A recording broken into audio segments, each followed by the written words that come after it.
ينبأ أيام بآخر ثبان من آن لهان دفتر قيلا وأيام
alla naxariistii jannaha ka waraabiya waxa magaalada Jigjiga ee dawlad deegaanka Soomaalida Itoobiya ku geeriyooday Axmed Xasan Cawke oo kamid ahaa haldoorka saxaafadda Soomaalida. Axmed Xasan Cawke oo ka howlgalay badi warbaahinta ugu tunka waaweyn Soomaalida iyo kuwa caalamiga ah sida laanta afka Soomaaliga ee VOA, BBC, idaacadii raadiyo Muqdisho iyo telefishinno kala duwan ayaa haatan lagu aasay magaalo xuduudeedda Wajaale. haddaba dadkii ay raadiyo Muqdisho ka soo wada shaqeeyeen waxa kamid ahaa Siciid Cadaani Mooge, afhayeenkii hore ee madaxtooyada Somaliland isla markaana ahaa rugcada dhinaca saxaafadda ah. horta marka horeysa Axmed Xasan Cawke ilaahay naxariistii jannaha siiyo dadkii waalidiintii qaraabadii iyo dadka Somaliland iyo dhamaanba dadka Soomaaliyeed meel kasta ay joogaan baa waa ka taxjeynayna ilaahay naxariistii jannaha siiyo. waxa gaar ahaan Axmed Xasan Cawke wuxuu ahaa ragga faratutiriska ee maanta ka hadhay warbaahinta caanka ay la yaqaano ayuu ahaa. waxa weeyaan anagu 70 ayaa la qoray shaqada oo isbaranay markii bagaranaysa anagu ahayn chief editorska ka hor waxaanu ahayn wariyaashii akhriyi jiray wararka. dabeedna markii la qaatay Axmed Xasan Cawke iyo dhammaan Maxamuud Sheekh Madarmal iyo gruubkooda markii la qaatay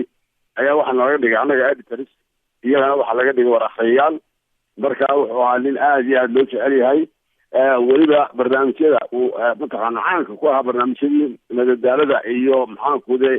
ayaa kamid ahaa. dadka ay soo wada shaqeeyeen isla markaana sida fiican u yaqaanay Axmed Xasan Cawke waxa isna kamid ah madaxa laanta afka Soomaaliga ee VOA Cabdiraxmaan Yabarow. inna lillahi wa inna ilayhi raaji'uun. allah u naxariisto Axmed Xasan Cawke. axmed wuxuu kamid yahay wariyaasha Soomaalida hadaanuba ahayn ka ugu horeeya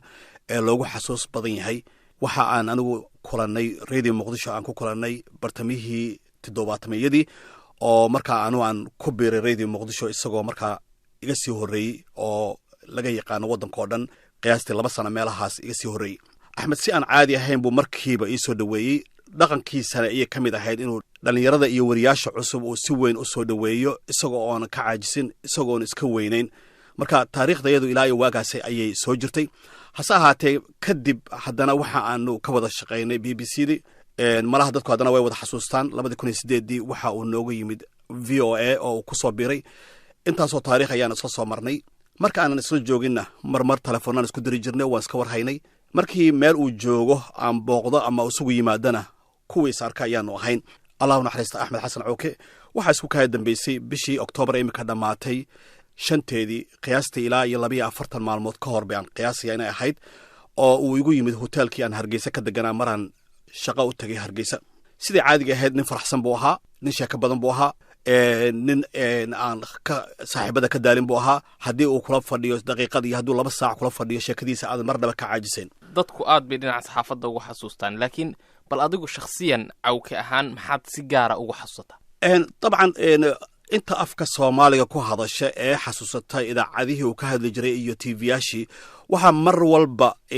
madaxooda ku soo dhacayso oo aan maskaxdooda ka go'ayn oo loo qiraya inuu ahaa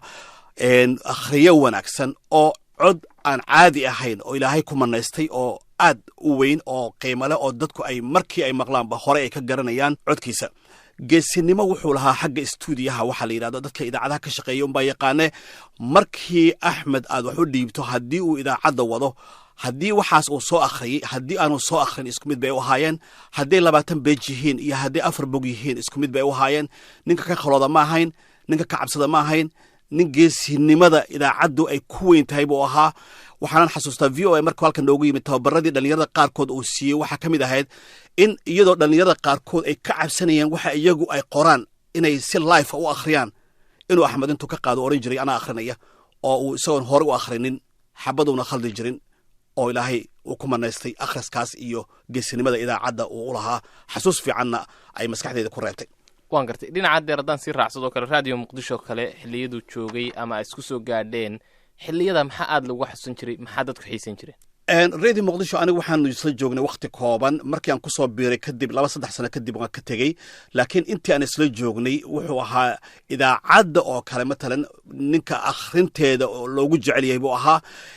faallooyinka oo kale matalan bariyihii dagaaladii oo kale faallada haduuna isagoo akhrin ana mararka qaarkood akhrin jiray oo taawaan wadaagi jirnay dhinaca kale barnaamijyada maawelada sida matalan eedayaasha riwaayadaha oo kale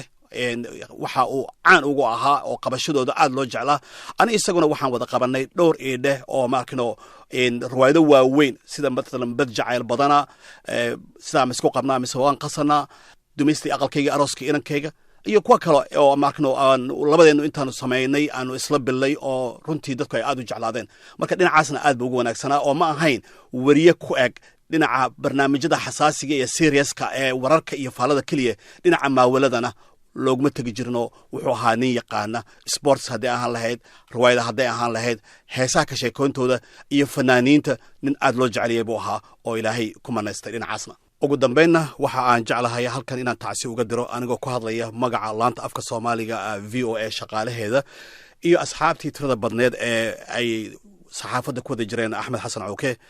xaaskiisa Saacdiya Cabdullaahi Salaad iyo caruurtiisa iyo ehladii kale ee uu ka tagay Axmed Xasan Cawke cabdisalaan ibraahim hereri wuxuu ka mid ahaa asxaabta ay xiliyadan dambe isugu dhowaayeen alla naxariistii jannaha ka waraabiye Axmed Xasan Cawke isaga oo ku sugan goobta lagu aasayay ee magaalada Wajaale ayaan khadka telefoonka kula xidhiidhay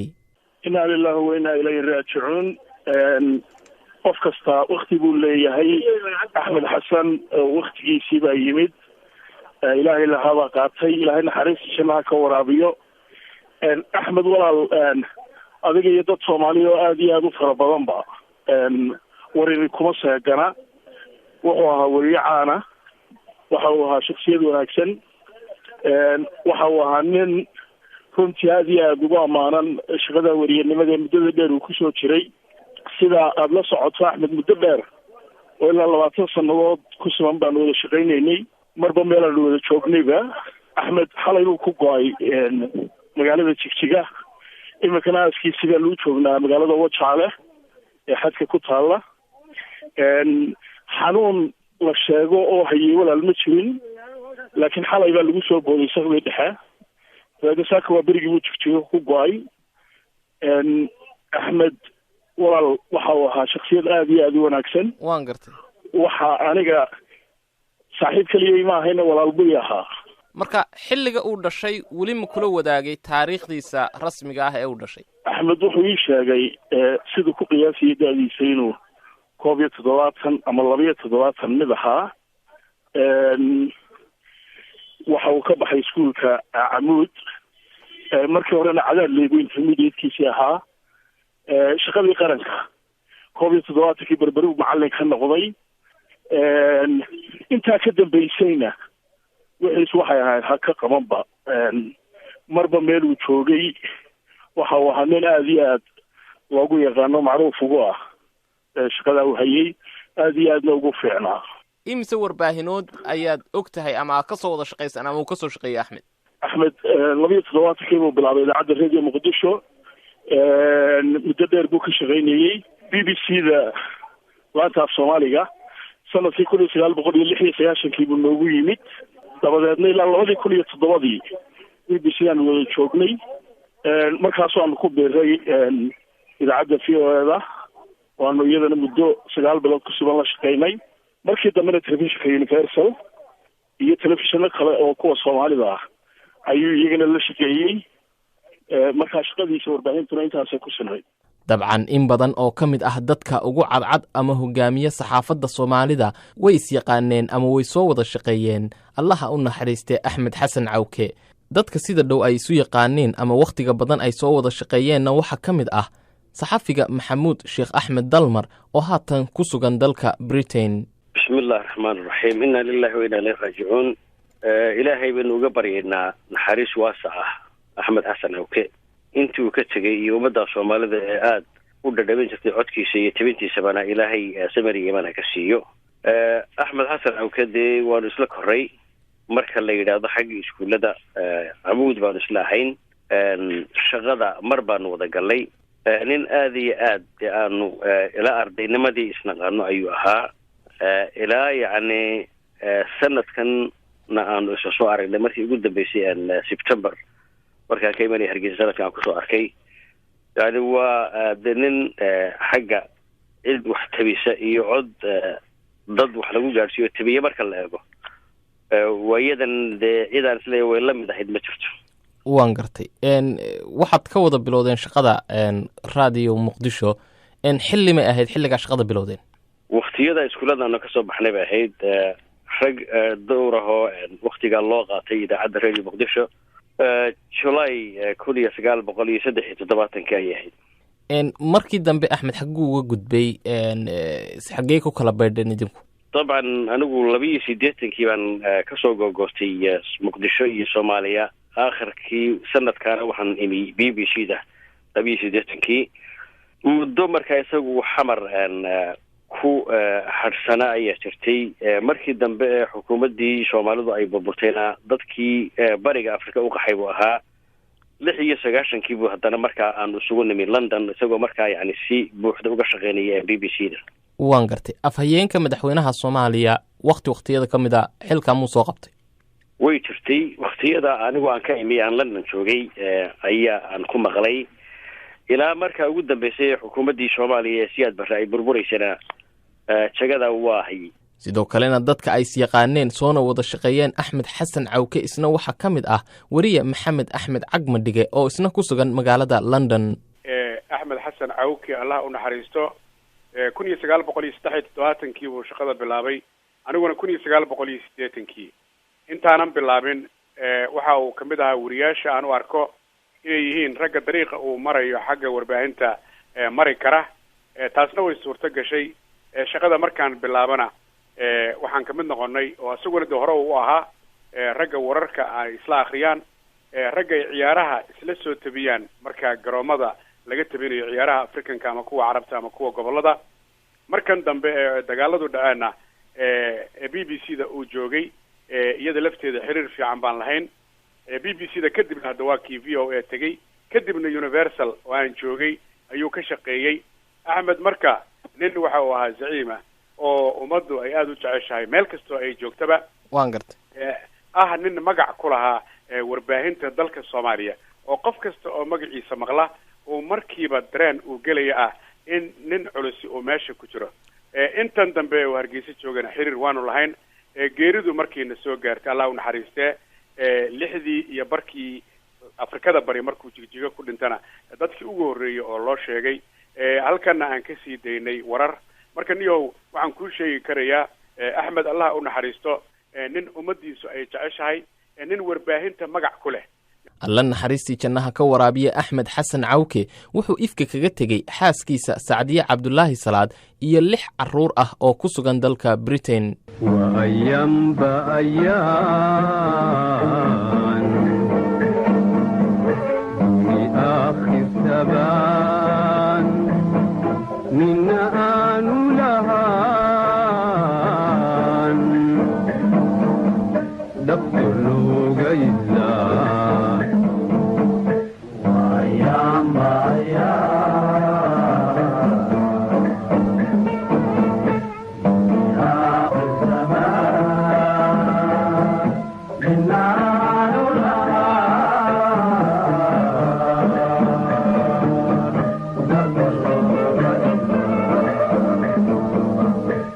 bilaabay sidii warkaba aad ku maqlayseen magaalada Jigjiga waxaa xalay goor dambe ku geeriyooday Allah u naxariistay Axmed Xasan Cawke oo kamid ahaa wariyayaasha ugu magacaya sumcadda dheer saxafiyiinta Soomaalida.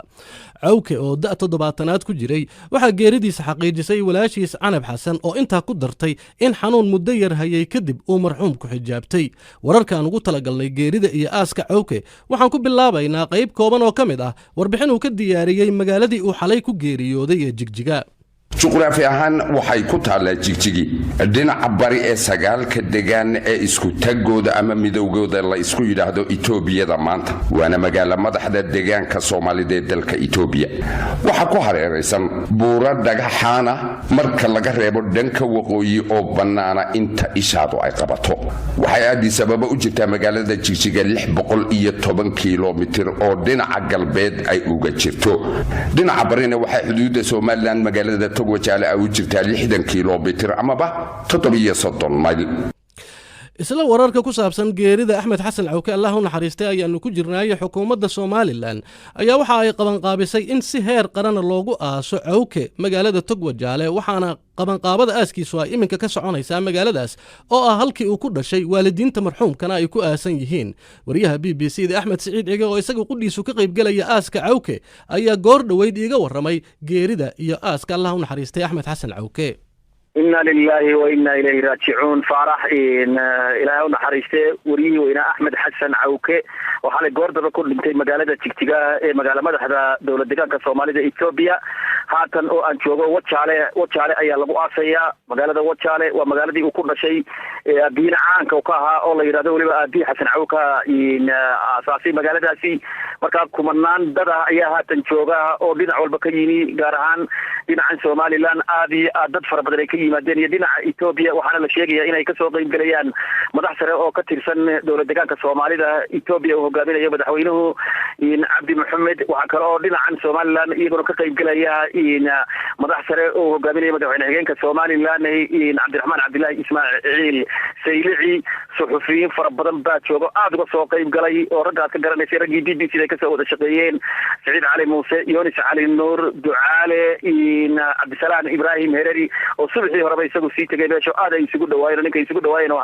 Axmed Xasan Cawke sanadahan dambe marka aas weyn baa loogu sameeyay halkaasi oo dadka oo dhan ay ka soo qayb galayaan oo in magaalada Wajaale oo dadka ay xuduud kala qaybiso Itoobiya iyo dhinacan kale in Somaliland in waa la isu furo labada maamul baa ka wada hadlay sida la sheegay in aad baa qabqabada ay marasa waxaana la filayaa haatan in xabaashiga barta ka socoto qoditaankeedii laakiin waxa la filayaa in salaada casar ka bacdi dabadeetana halkaasi lagu tukado oo dabadeetana halkaasi lagu aaso أحمد وهو mahadsan yahay aaska kadibna warbixino kale ayuu noo soo diri doonaa hadii uu eebedmo Allah u naxariistay Axmed Xasan Cawke oo Soomaalida intooda badan ay garanayaan waxa aad uga sii yaqaanay oo ilaa iyo iskuulka isla soo dhigteen Saciid Cali Muuse oo isaga qudhiisa u soo shaqeeyay laanta af Soomaaliga ee BBC in yar ka hor intii uu san u anba bixin aaska meydka ayuu iiga waramay Saciid qofka uu ahaa Cawke فارحوا إنا لله وإنا إليه راجعون إلهي هو محرق أحمد حسن عوكي وحاربا فارحوا إنا نقول شيء أحمد إنا نوصل نتريني مددر إلى كل يسقال بقول يتدبعي لسلنكي يعني السكندري عمود ورقلية مقالة بورمي نسو كلاس بعمهين إلى مدداسي إلى وقت يكنا وأول سعني أحمد أقول تانو هوا إلى وقت داسي وحوها من رعاد وناكسن أو نحريس بدن أو دتكو حوكاتهم بسجن يخينين لكن هو سهم مركا وها إرتو أحمد وحوها من آد رعاد وناكسن oo wax kasta ku sameeyo isaga dulqaata oo aan xaraab badnayn waxaan xusuustaa faarax oo aan ugu daro maxadeen baanu shaqadii markaan dhameynay bush house ka soo wada baxnay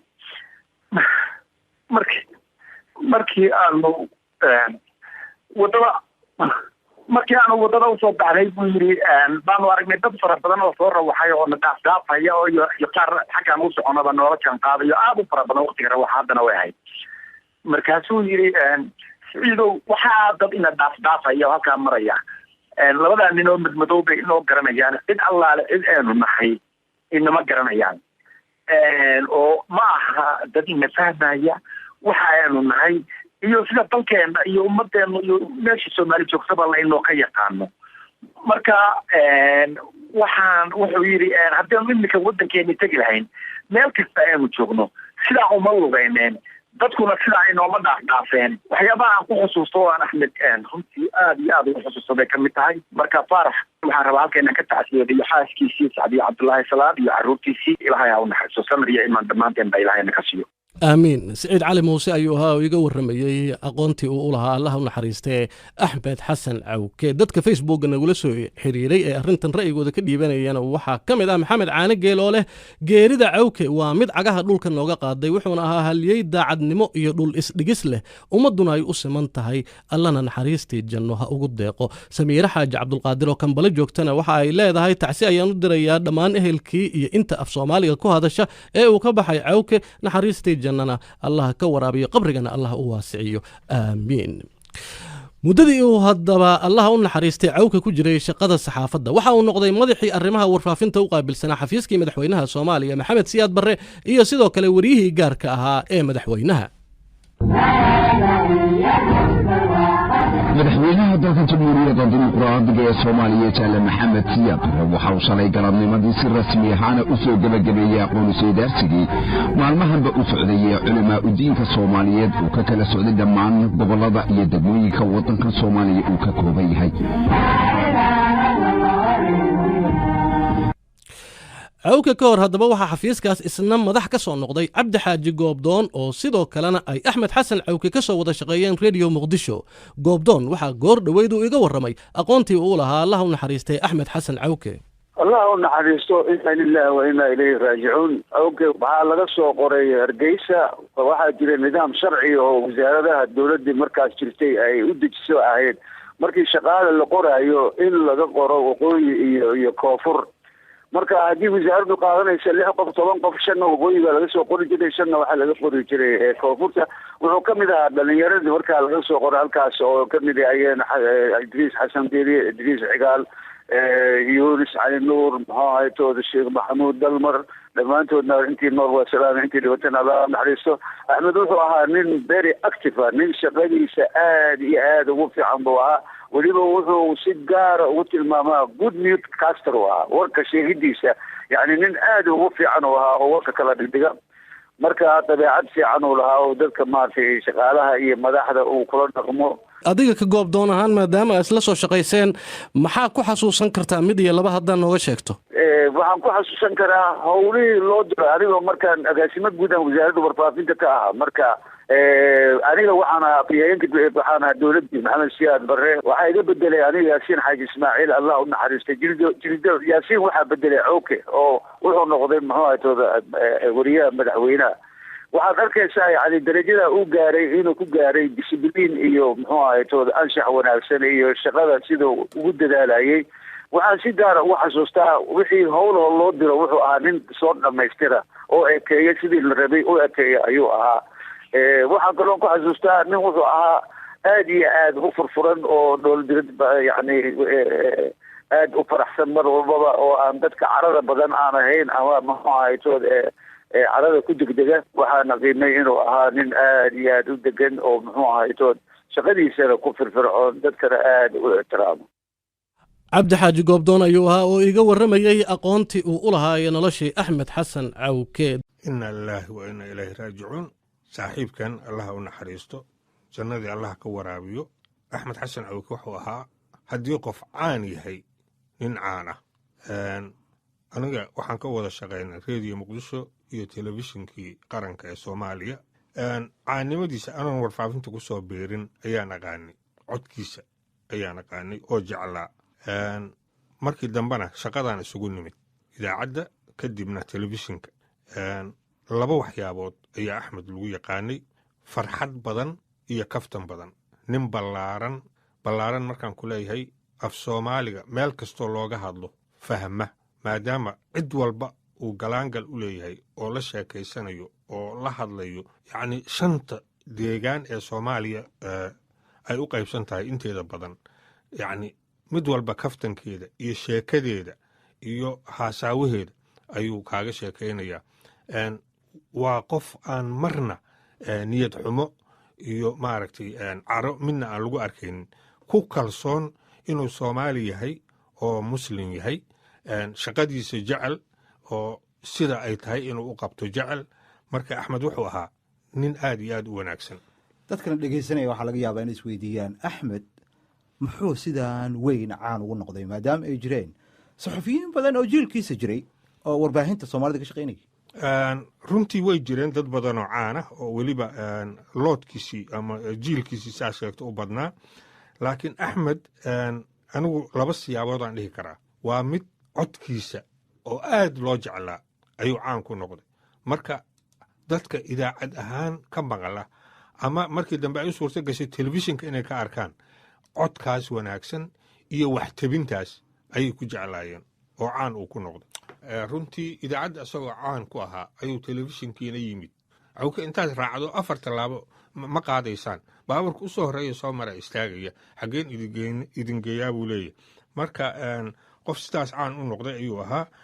aniga idaacadda waa ka wada shaqaynay, telefishinka waa ka wada shaqaynay, xataa madaxtooyada waa ka wada shaqaynay. beri waxaa jirtay cawke iyo kameramaankiisii iyo maxaanku yidhaahdaa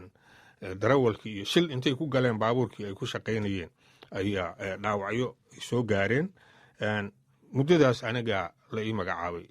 booskiisii. 4 biloodaan ka shaqaynayay madaxtooyada. marka nin aan sidaas maaragtay isu daba soconay ilaa intaas BBC isugu nimid ayay ahayd. barnaamij caana oo dunida iyo maanta la yidhahdo madadaala ayuu telefishinka sii dayn jiray oo aad caan u ahaa. waxaa ka darnaa barnaamijka hore idaacadda barnaamijkan muusiga iyo salaamaha la yidhaahdo maqasho iyo madadaaliyaa la dhihi jiray. galabtii markuu soo galo isaga iyo gabdho iyo ama wiilal 2 qof aa lagu tabin jiray. dadka waxaad moodaysa in wacdi loo akrinayo, way soo fariisanayaan, waa la sugayaa barnaamijkaas. marka xataa berigii BBC uu ka shaqaynaya barnaamijkaas muusiga iyo salaamaha aad iyo aad ayaa dhegeysigiisa u badnaa. marka nin waxa uu ahaa waxa uu u dhaqaaqaba maaragtay ka mira dhalinaya. dadka ay wada shaqeeyaan ama ay isbartaanna wuxuu caan kaga ahaa oo ay ku jeclaayeen sheekada iyo dabeecadda iyo furfurnaanta. beri baan la kaftama waxaa idhi axmedow adiga subaxana adoo xanaaqsan nooma timaadi see wuxuu jiraan. wuxuu idhi adiga adduunkan maxaa iskugu mashquulinaysaa, maanta ka fikir waxyaabaha 10 sano iyo soo socda shuqulkuma lihid. marka alxamdulilah maanta waa soo kacnay, waa soo quraacnay, waa faraxsannahay. marka wax ka badan haddaa isku mashquulisid waa meeshaas yur meesha dhibaatadu ka imaanaysaa. axmed shakhsiyaddiisa gaarka ahayd maxaad ka xusi kartaa? nin aad u macaan, inta qof macaan yahay macaan. maanta iyo berrita haddaad la joogtid marna kama xiisa dhacaysid, kuma caajisaysid agtiisa. qosol iyo kaftan iyo maaragtay maadeeye ayuu ahaa axmed. yacni sida dadka wax waa la sheegaa, laakiin sida u sheego looma sheegi karo. sheekada midda ugu yar hadduu yidhaha waa kaaga sheekaynaya, qosolkaa kaa dhammaanaya. markaan shaqada wakti yar nafisa helno inaan shaaha isla cabno oo meel maaragtay dibadda u yara baxno oo waad ka helaysaa, waa ku nafisaysaa waktigaas gaabaneed la joogtid. qosolka iyo maaragtay dabeecadda iyo furfurnaanta. matalan 20kii sane ugu dambeysay axmed xagga cibaadada aad ayuu ugu dadaali jiray. marka qof wanaagsan ayuu ahaa. ilaahay ha u naxariistaan leeyahay. وأيام بأيام